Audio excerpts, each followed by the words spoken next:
তো বাবা বর্তমান যার একটা বিবি আছে ওই স্বামীতে কষ্ট পায় না পায় যেরকম পায় না পায় কত বউ আছে স্বামীর নাকে টাকে ঢিকি ফেলে আনারে যেরকম ঠিক না ঠিক এমন ঢিকে দাঁত ভাঙিয়েও ফেলায় কত বাবা কোন বউ যদি দাঁত ঢিকি ফেলায় এই দাঁতের রক্ত বেড়ে তুমি কোনদিন নেমেই কাটা ওই কান মেলে যা কবে আমার বউ দাঁত ঢিকেছে যখন কবে না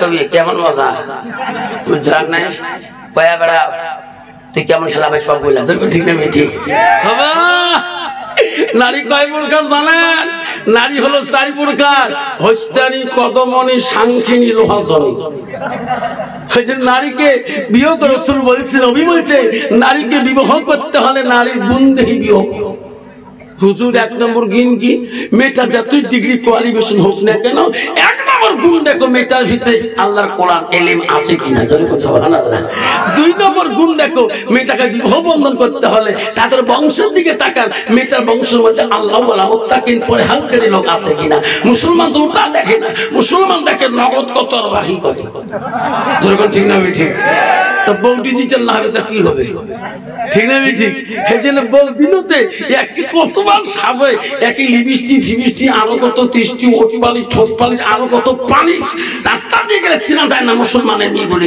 তুই মৌলবি হ মৌলানা হ হাফেজ হ কারি হ মুক্তি হ একদল নারী আছে পথ ছাড়িয়ে দেয় না এরকম ঠিক না ঠিক এত কি ডাক্তার তোমার তো পাবার পাবার ঠিক না ঠিক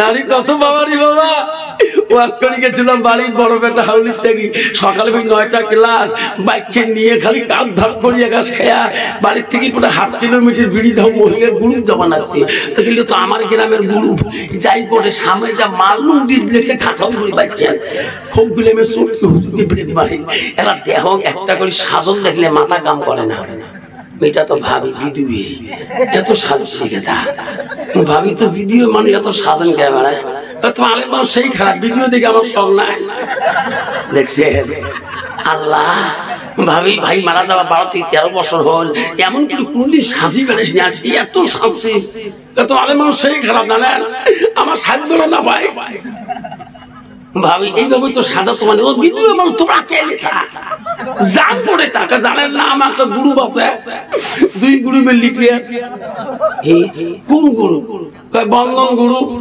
আর একটা সেলফের গ্রুপ বাবা মুই কোন তোমার স্বামী সাথে নাই কেন ছাড়ো কইছো না আমার স্বামী আইব লাগে না কেন না তো আইলে হয়ে যাব শয়তান কা লাগ ফেল কি লাগ চোখে মুখে লাগ মাইও দেখো সাইব আরো দেখা ঠিক না বিজি এই ওই মেয়েটার ভিতরে আল্লাহর কোরআন থাকতো ওই মেয়েটা নিজের চেহারাটা ভিডিও অবস্থায় সদ অবস্থায় স্বামী ব্যতীত অন্য বিগুণা পুরুষকে দেখাইতো না যতক্ষণ ঠিক না বিজি আল্লাহ রাসূল বলছে ফাতেমা আমার আলী যখন বাড়ির দিকে আসবে মা আমার আলীর কাছে এমন সুন্দরভাবে সাজবি মা আমার আলী যখন দেখি তোমার দিকে তাকে খুশি হবে আমি রাসূলুল্লাহ তখন খুশি হয়ে যাব জোরে বল সুবহানাল্লাহ আর বর্তমান যুগের নারী স্বামী যারা বাড়ি এসে নোংরা ফোংরা কাপড় পরে থাকে ঘুরে পেলাস ঘুরে পেরিগো যারা কারো পাশের বাড়ি ব্যবহার যায় মেমোরি কাম করে না কোন স্যান করে লাগায়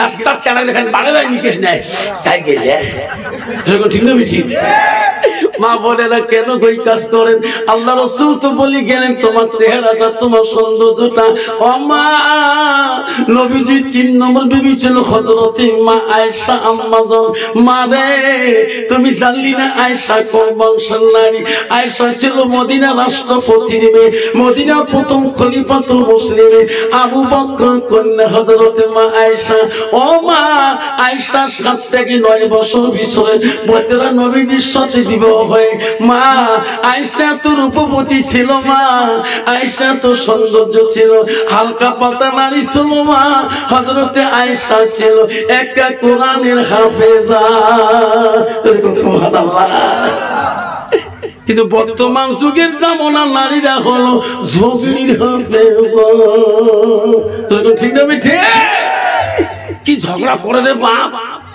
স্বামী কানা করতে করতে কারো গোলাম পছন্দ করে ফেলে আছে না তোমার তিনা করবা ওই কালা মাসা আপনাকে ঝাঁপিয়ে দেখ। মা বোনেরা তুমি কি জানো না, নবী বলছে নারী, যেই নারী জান্নাত হবে না স্বামী নিন্দাকারী, যে নারী স্বামীকে পছন্দ করে না, ওই স্বামীর সাথে ভালোবাসা দেখায় না, সেই নারীর জন্য জান্নাত হবে না। ও মা বোনেরা, আল্লাহ নবী স্ত্রী হযরত মা বোনেরা শুনে রাখো, আয়েশা এত রূপবতী নারী ছিল মা, নবীজি বাড়ি আসলে নবীজির দিকে তাকে আয়েশা বারবার তাকে দেখছিলেন, নবীর দিকে বারবার দেখে নবীজির গাটা বলে আঙুল হাতগুলো বলে, নবী বলছে আয়েশা রে আয়েশা, আমি বাড়ি আসলে আমার দিকে বারবার কেন তাকাও? নবী স্ত্রী আয়েশা বলছে হুজুর তোমরা যখন বাড়ি এসে গো নবী তোমার দিকে তাকাইলে আমার আয়েশার কলিজাটা ঠান্ডা হয়ে যায়, যতবার দেখি গো নবী অতবার আমি খুশি হয়ে যাই। যখন সুবহানাল্লাহ। আর বর্তমান যুগের নারী রে, স্বামী যদি কালে ভালে কাজ কাম করি মাথার ঘাম পায়ে ফেলে আসে, দেখবেন ওই নারীতে খালি মাগুর মতন বুক লাগছে। যদি জনবে মা পানি দাও, মনের পানি খাবেন, ঠিক মা বোনেরা আমার শনি রাখো, হযরত আয়েশা কোমল স্ত্রী হিসেবে নবীর কাছে ছিল। নবীজি বাড়ি আসলে নবীজি কাকে খানা দিত, মা আয়েশা একটা গুণ ছিল, কিতাব খুলে দেখবেন মা আয়েশা নবীজি খানা না খাইলে আয়েশা আগে খানা মুখে দিত না। আর বর্তমান যুগে নারী রে, স্বামী নাই খাইতে বহু তিন বেলা হয়ে যায়, ঠিক না ঠিক? কাপুতি খাসি পাই দিছাম গোস্ত ঝোল পাই বা চাকনিয়ারা হাতে যান, ঠিক না ঠিক? বাবা ওই মেয়েটা কেন খায়? ওই মেয়েটা খাই কেন? বাঁ হাত দিয়ে গোস্ত জাল দিতে কসম দিতে নেড়া হাত দিয়ে শোষে খাওয়া খায়। মা নেড়া হাত দিয়ে খাসকে মা হারাম আফসা মাল্লা কইছে, ঝিট করি থাকতো কথা তো মনে রাখিস নে। মা বোনেরা, এই বাঁ হাতটা দিয়ে তো খানা খাওয়া যাবে না। কত যুবক আছে রে বাবা, ডাইন হাতে চার কাপ নিয়ে বাঁ হাতে সেগুলো লাগে, ঠিক বাবারে কত দেখবেন লেট্রিনের ভিতরে বাঘ, এমনি মানুষ মাঘ মাসের মধ্যে মুখ দিয়ে ধুয়ে ফিরে, ঠিক না ঠিক? ওই লেট্রিনে যদি পায়খানা করে পায়খানা ধুমে বিড়ে, ঠিক না ঠিক? ইনতে বিড়ি লাগাইছে ধুমের পায়খানা, সব পায়খানা লাগে যায়, ঠিক না ঠিক? কিরে লেট্রিনকে বিড়ি খালু সিগারেট খালু এমন না পায়খানা ধুমে সবগুলো মিশে রয়েছে, হুদু নালে পায়খানা হবার নয়, ঠিক না ঠিক? বাবারে শোনার চানরা, ওই ছেলেটা ভিতরে আল্লাহর কোরআন থাকলে ওই ছেলেটা কোনোদিন আব্বারা ওই লেট্রিনের ভিতরে পেশাবখানায় যে সিগারেট লাগাইতো না, যেরকম ঠিক না বেঠে? যুবক এত কোয়ালিফিকেশন ডিগ্রি আঁকিলুন বড় বুদ্ধিমান হয়ে বাড়ি দিকে আসতেছে, বাবার মনে কত খুশি, আমার ছেলে এত বড় ডিগ্রি নিয়ে আজকে আসতেছে। রাস্তার ধারে ছেলে দেখতেছে আলেমরা ওয়াজ করতেছে, কাল কিয়ামতের ময়দানে একজন মানুষ আল্লাহর দরবারে মূর্খ হিসেবে দাঁড়াইবে। ছেলে ওয়াজ শুনি চিন্তা করলো কোন মানুষ আল্লাহর কাছে মূর্খ হিসেবে দাঁড়াইবে, যার ভিতরে এলেম নাই, কোন আল্লাহর কালাম নাই। যুবক মন খারাপ করলো, বাড়িতে আসলে বেডির পাতো ধুয়ে দিলে, বাবা খুশি হলো, ছেলে খুশি না হয়। আব্বা দুনিয়াতে কি বিদ্যে শিখাইলা কেন বাবা? আলেমের মুখে শুনলাম বাবা কিয়ামতের দিন যদি মূর্খ হয়ে যায়, আব্বাই মূল্য কি হবে বিদ্যা? কিয়ামতের ময়দানে আল্লাহ দরবারে যদি মূর্খ হয়ে দাঁড়াই, আব্বা দুনিয়ার ডিগ্রি কেন তুমি দিলি, আমাকে কোরআনটা কেন আগে শিখালি না? আব্বা গো, আমি মনে মনে আব্বা নিয়ত করে আসলাম বাড়িতে, আব্বা এখন যদি কোনোদিন বিয়েও করি আব্বা আমি কোরআন পানে আলা মেখে বিয়ে করবো। আল্লাহ রাসূল হাদিসে বুখারীতে বলছে উনার নিয়ত কি কইছিল, আমি যদি কোনোদিন বিয়ে করি কোরআন পানেওয়ালা মেয়েকে বিয়ে করব। বিয়েও যখন সময় হয়ে গেল, বাবাকে তাক বলি দিছে কোরআন পানেওয়ালা মেয়েকে বিয়ে করব। এখন ছেলে বিয়ে করতে চায়, অন্য মেয়ে তো বিয়ে করবে না বাবা জানে। এখন কোরআন পানেওয়ালা মেয়ে খুঁজতেছে, বাবা কোনো জায়গায় মেলে না। গেতে গেতে কয়েকদিন চলে গেল, এমন সময় রাস্তায় শুনলো, চাচা আপনি এই রাস্তায় ফেরে আসেন, কারণ কি? কইছে বাবারে আমার ছেলেকে বহু ডিগ্রি দিয়েছি, বড় জ্ঞানী, বড় বুদ্ধিমান, বড় জ্ঞানী, বড় বুদ্ধিনী, কিন্তু আমি ছেলেকে বিয়েও দেবো, কোরআন পড়নেওয়ালা মেয়ে কোথায় পাওয়া যায়? বলো চাচা গো, ওই সামনের বাড়িটা যান, একটা মেয়ে আছে কোরআনের হাফেজা, যখন সুবহানাল্লাহ। ওই বাড়িতে যে সালাম দিল, বাড়ির মালিক বেরিয়ে আসলো, কে গো ভাই বাড়ি কোথায়? আমার বাড়ি অমুক জায়গায়। কেন আসলে? গো ভাই তোমার একটা মেয়ে আছে, আমার একজন বড় বৈজ্ঞানিক ছেলে আছে, আমার ছেলেটার জন্য তোমার মেয়েটা দেখতে চাই। হাফিজার বাবা বলো আমার বাধা নেই। দেখে মেয়েটাকে জিজ্ঞাসা করলো, মা তোমার নাম কি, তোমার কোয়ালিফিকেশন কতটুকু? কইছে চাচা গো আমার নাম অমুক, আমার দুনিয়া কোনো ডিগ্রি নেই।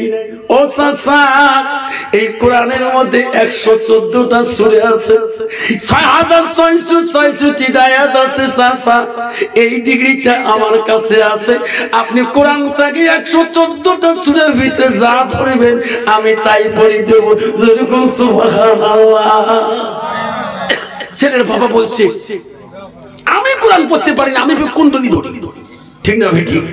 মেয়ে তো পছন্দ হলো, চাচা আমাকে যদি প্রশ্ন করেন কোরআনের 6666টা আয়াত থেকে প্রশ্ন করবেন, তাহলে আমি সব উত্তর দিতে পারবো। কত বাবা, ছেলের বাবা যদি কোরআন পড়া না থাকে ওই কোন আয়াত ধরবে? লাস্টে পছন্দ করি বাড়ি গিয়ে কইছে, বাবারে আমার তো মেয়ে পছন্দ হয়েছে বৌমা। আব্বা কেমন?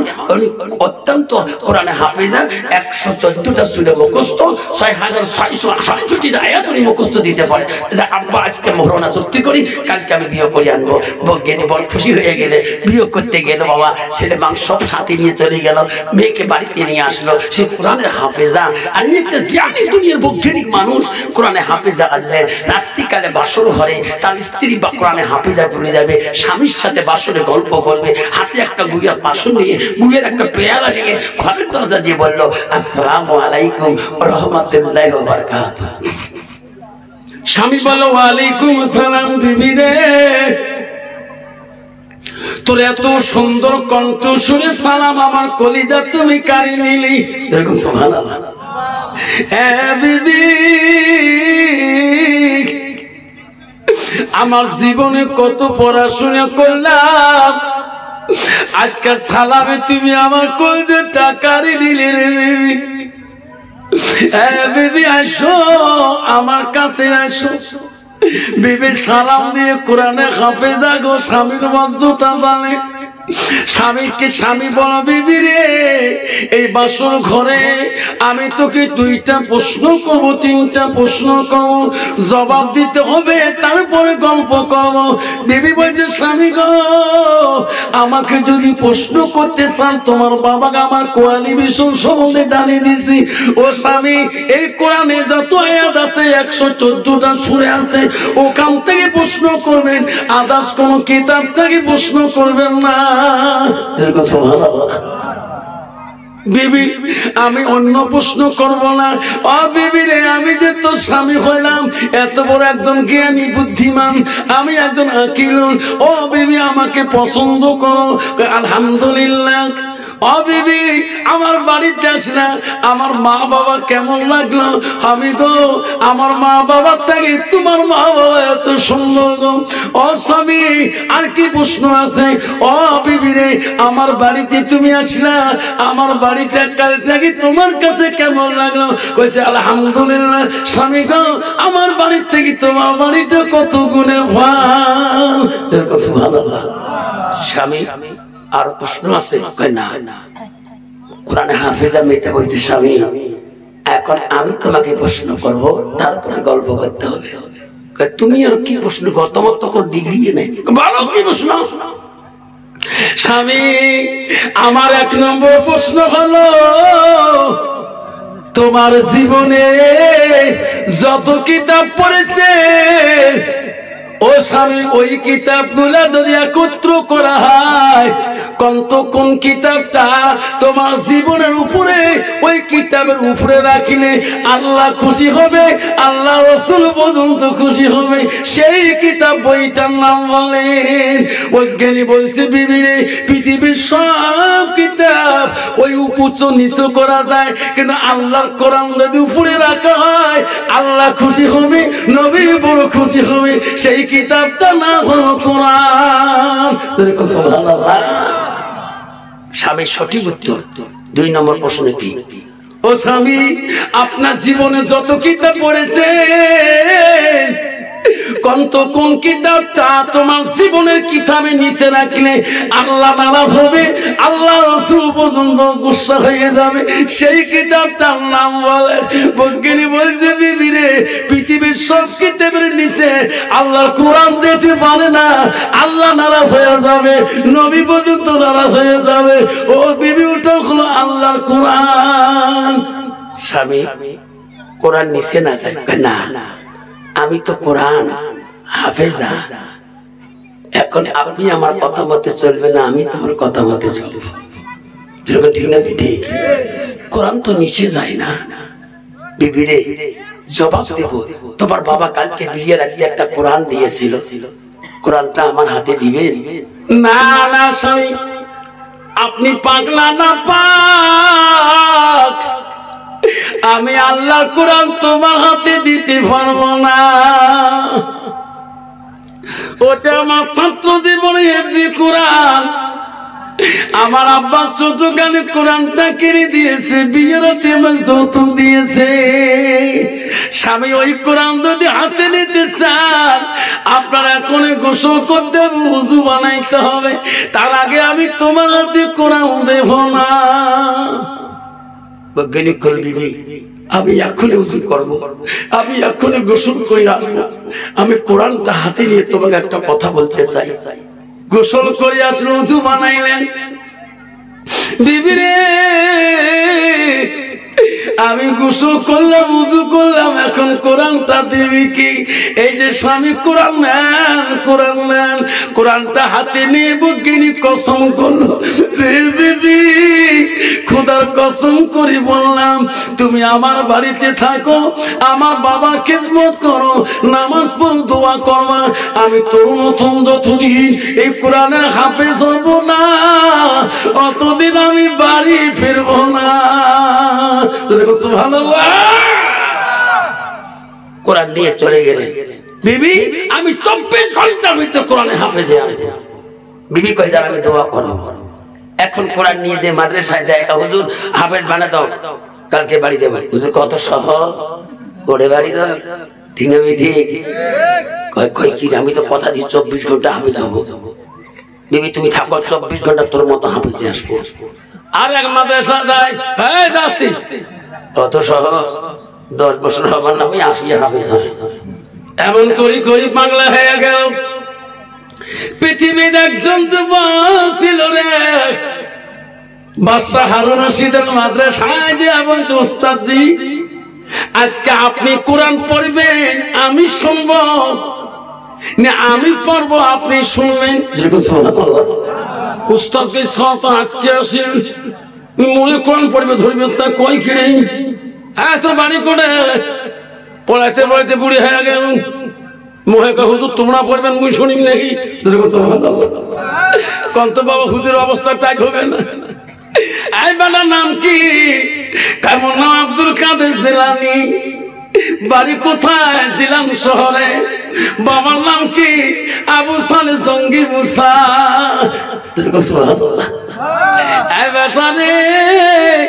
আমি সারা জীবন পড়াই বাদশাহ হারুন রশিদের মাদ্রাসায়, তুমি পড়ো আমি শুনি। কি জানো? আব্দুল কাদের জিলানী গৌসুল আজম জীবনের প্রথম দিনে যেদিন মাদ্রাসায় যায়, আর আব্দুল কাদের জিলানী সূরা বাকরা আলিফ লাম মিম থেকে শুরু করে এমন ভাবে কোরআন তেলাওয়াত শুরু করলো, এক এক করে আব্দুল কাদের 11 থেকে 12 পারা পর্যন্ত মুখস্থ মুখস্থ দিয়ে আসেন। ওস্তাদ বলো বেটা আব্দুল কাদের তুমি একটু রেস্ট নাও বাবা, বহু পারা মুখস্থ দিলাম। আব্দুল কাদের জিলানী একদম রেস্ট নিয়ে নিলেন, আবার পড়া শুরু করলেন। 18 পারা যখন গেলেন আর পরে না, ওস্তাদ বলে বেটা আমি তো তো বাধা করি নাই, তুমি কেন কোরআন পড়া বন্ধ করলে? কইছে ওস্তাদ জি আমার মাম্মুল ফাতেমা 18 পারা কোরআনে হাফেজা, আমার মার মুখে শুনি শুনি আমি 18 পারা হাফেজ হয়েছি। ওস্তাদ জি গো বাকি পারা তোমার কাছে মুখস্থ করতে আসি। সুবহানাল্লাহ। বাবা মা বোনেরা, মা যদি ভালো হয়, মা তোমার পেট থেকে এখন হাফেজ আসবে, মৌলানা আসবে, মুফতি আসবে, মুহাদ্দিস আসবে, আল্লাহর ওলি আসবে। যদি তুমি মেয়েটা চরিত্রবান আহসানা হও, ভালো পর্দা নিশি হও, মা তাহলে তোর পেট থেকে এখনো কোরআনে হাফেজ হয়ে যাবে। ঠিক না? মা বোনেরা শুনি দেখো, তোমার পেট থেকে কেন হাফেজ আসবে না, কেন হাফেজ আসবে না, কেন মুফতি আসবে না? তোমার চরিত্র ঠিক রাখতে হবে। কিন্তু বর্তমান যুগের মেয়েরা মা তুই নিয়ত করি নাও, আল্লাহ আল্লাহ আমার প্রতি একটা মুক্তি যখন আসে তুমি একটা নেক সন্তান দিও। আল্লাহ রাসূল বলেছে আউলাদুন সালিহুন ইয়াদু লাহু, নেক সন্তানের দোয়া আল্লাহ সরাসরি কবুল করার জন্য। সুবহানাল্লাহ। বৈজ্ঞানিক চিন্তা করলে কোন মাদ্রাসায় গেলে আমি 24 ঘন্টা হাফেজ হব, যে মাদ্রাসায় যায় সেই মাদ্রাসাতে খেলে দেয়। আর চিন্তা করে আল্লাহ আমি আমার বিবিকে ওয়াদা দিয়েছি, আল্লাহ যতদিন কোরআনে হাফেজ হব না ওই বাড়িতে বিবির সাথে মুক্তি খাওয়া সম্ভব হবে না। পাগলা হয়ে গেল বৈজ্ঞানিক, কোরআনটা বুকে নিয়ে কান্দে, আল্লাহ দুনিয়াতে এত বিদ্যা শিখলাম, তো কোরআনটা আমি বুকে নিয়ে ঘুরি, আল্লাহ তুমি আমাকে কোরআনে হাফেজ বানিয়ে দাও। বৈজ্ঞানিক খানাও খায় না, চোখের পানি দিয়ে বুক ভিজে যায়। হায় রে মানুষ চোখের পানি দেখে রে, এমন পাগল তো দেখি নাই, খালি ঘুরি বেড়ায়। বৈজ্ঞানিক কই রে 24 ঘন্টা কেউ হাফেজ বানিয়ে দিতে পারে না। আমি এই দেখুনি কেমন করে বাড়ি যাব, আমার বিবিকে ওয়াদা দিছি, বিবি রে তোমার মতন আমি 24 ঘন্টা কোরআনে হাফেজ হয়ে আসবো, কিন্তু দেশের মানুষ কোন আলেম তো আমার হাফেজ বানাইতে পারে না। পাগলার মতন করে ঘুরে রে, আল্লাহ কোরআনটা বুকের মধ্যে নিয়ে কান্দে। বাজার ঘাটে যায় সব মানুষ তাকে খানা দেয়, খাও, এমন পাগল তো দেখিনি কোরআন শরীফ বুকে নিয়ে কান্দে। এই কোন দেশের পাগল রে, হায় রে কোন দেশের পাগল, খালি মানুষের দিকে কান্দে আর কোরআনটা নিয়ে কান্দে। কানতে কানতে অস্থির হয়ে যায়, গভীর রাত হয়ে যায়, খিদে লাগিলে খানা খায় না, গাছের পাতা মুখে দিয়ে খায়। ওই দেশের আল্লাহর ওলি ছিল গো, ওই পাগলটাকে বাজারে দেখছিলেন। আল্লাহর ওলি স্বপ্নে দেখতেছেন আমি বাজারে যে পাগলটা আজকে দেখলাম এটা তো দুনিয়ার পাগল না, এটা তো কোরআনের পাগল। আল্লাহর ওলি দেখতেছেন গভীর একটি খিদে যখন লাগে গাছের পাতা কামড় দিয়ে খেয়ে পেট ভরায়। সকালবেলা ওই আল্লাহর ওলি আসি দেখে পাগলটা ওই বাজারে বসে আছে, কোরআনটা বুকে নিয়ে কাঁদতেছে। জুরুকুম সুবহানাল্লাহ। আল্লাহ বলছে পাগল, এ পাগলা আমি দেখছি রে তুমি তো দুনিয়ার পাগল না, তুমি আল্লাহর কোরআনের পাগল। বেটা আয় আয়, এই দেশের কোন আলেম কোন হাফেজ তোকে 24 ঘন্টা করে হাফেজ বানাইতে পারবে না। আরে বেটা আয়, আজকে তোমাকে আমি এমন একটা দেশে পাঠিয়ে দেব রে পাগল, সেই দেশে যাবা 24 ঘন্টা আল্লাহ তো কোরআনে হাফেজ বানিয়ে দিবে। যেরকম সুবহানাল্লাহ। মা বোনেরা, কত মা বোন আছে রে, কত ছেলে তামিলনাড়ুতে আছে গো হাফেজি পড়ে, কত ছেলে কত দেশে পড়ে আছে হাফেজ হয়, কারিগর বলো না হয়, শুধু আল্লাহ কোরআনটা শিখার জন্য কত দেশে যে আনা খেয়ে পড়ে থাকি। আমি